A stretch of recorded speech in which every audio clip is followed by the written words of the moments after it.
नमस्कार, आजची रेसिपी आहे कर्ली फिश फ्राय।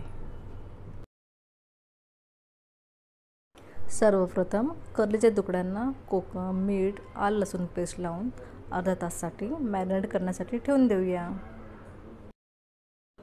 आता तांदळाचं पीठ, रवा, लाल मिरची पावडर याच्या मिक्सिंगमध्ये हे पीस चांगले कोट करून घेऊया।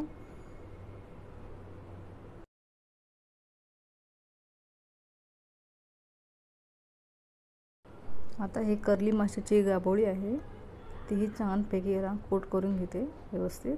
हे बघा,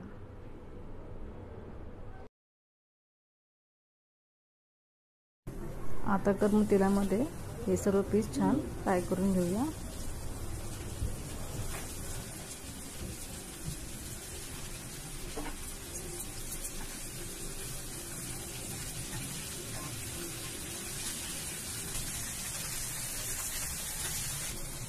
आता दुसऱ्या बाजूने हे छान परतून घेऊया।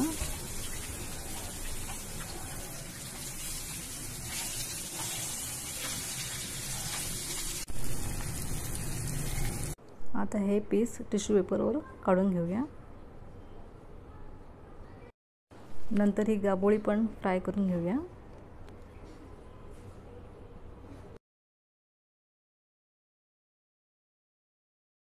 हे देखील दोन्ही साइडने छान परतून घेऊया।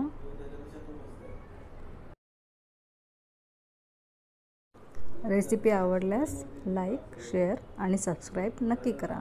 थँक्यू।